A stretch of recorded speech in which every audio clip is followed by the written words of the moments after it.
Bismillahirrahmanirrahim. Assalamualaikum warahmatullahi wabarakatuh. Kita bertemu lagi, sahabat Arajuan dimanapun kalian berada. Sampai sekarang kita masuk di part ketiga dari lanjutan video sebelumnya, yang saya membahas soal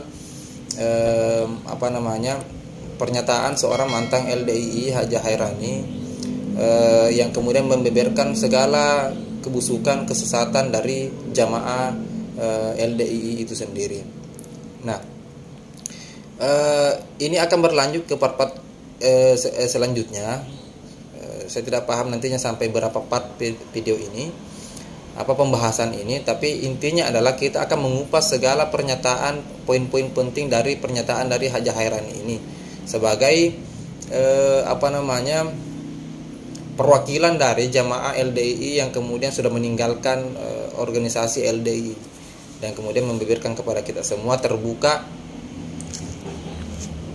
menyampaikan soal kebusukan dan kesesatan LDII.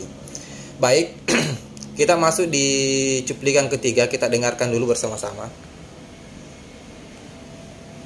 Jamaah-jamaah, ulama-ulama yang sudah dikeluarkan oleh LDII, pasti mereka mengerti apa kesalahannya sehingga mereka dikeluarkan dari Islam Jamaah LDII, dinonaktifkan, tidak boleh mengajar, dibekot, tidak boleh mengimamin sholat, tidak boleh ada orang yang mendekati orang-orang LDII yang sudah dikeluarkan oleh imam, harus dimusuhi dan halal darahnya,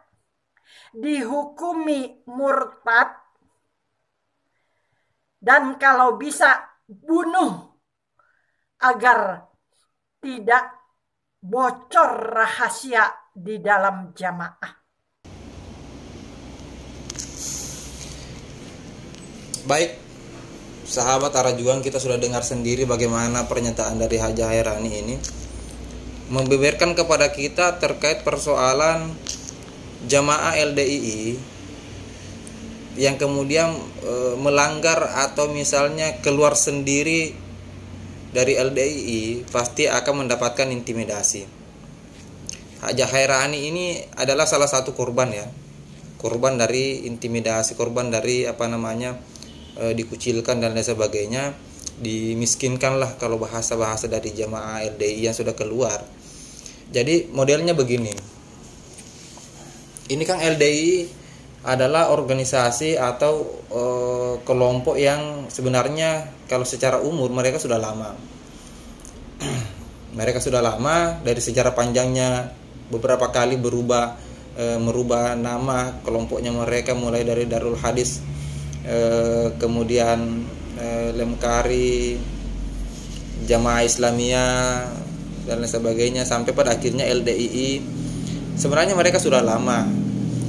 Itu berarti ketika mereka sudah lama, berarti mereka sudah memiliki kekayaan organisasi yang besar lah, besar.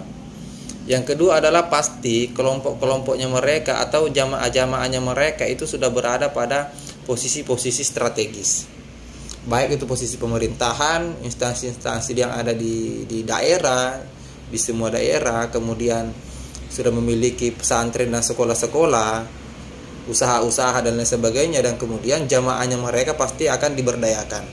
Nah, berbeda lagi misalnya ketika jamaah itu kemudian meninggalkan LDII. Mereka pasti akan putus secara ekonomi, putus secara hubungan emosional, putus secara hubungan kekeluargaan dengan kelompok LDII. Bahasa kasarnya adalah mereka harus dimusuhi.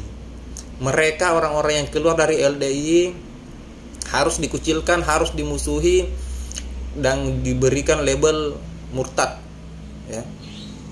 Jadi para mereka yang memberikan label murtad itu orang yang hanya keluar organisasi Apakah persoalan tidak nyaman, apakah persoalan dia mendapatkan pencerahan, ataukah persoalan dia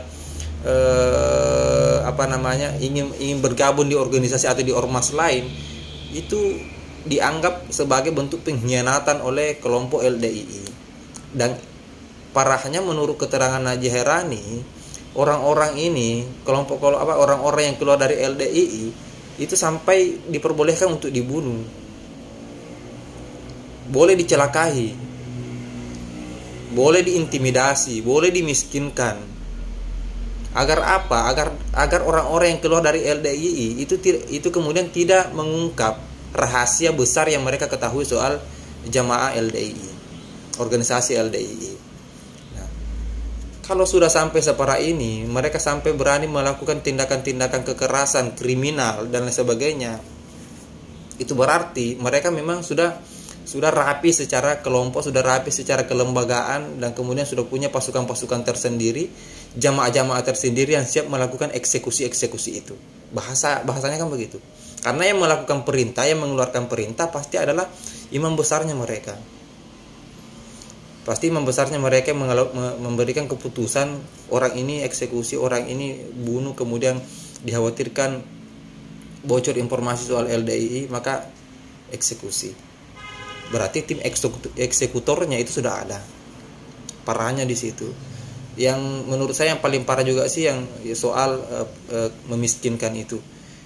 Jamaah yang orang-orang LDII yang keluar itu akan dimiskinkan secara ekonomi, akan dihabisi secara ekonomi. Pekerjaannya mereka dibatasi dan tidak diperbolehkan mengajar, bersosial, bersilaturahim dengan kelompok LDII yang masih aktif. Jadi ini adalah part ketiga, dan menurut saya ini menarik sekali dari pernyataan Ibu Hairani ini. Oke, kita ketemu di part selanjutnya. Semoga sahabat-sahabat mengikuti setiap part yang saya sajikan. Sekian, wallahul muwaffiq ila aqwamit thoriq. Assalamualaikum warahmatullahi wabarakatuh.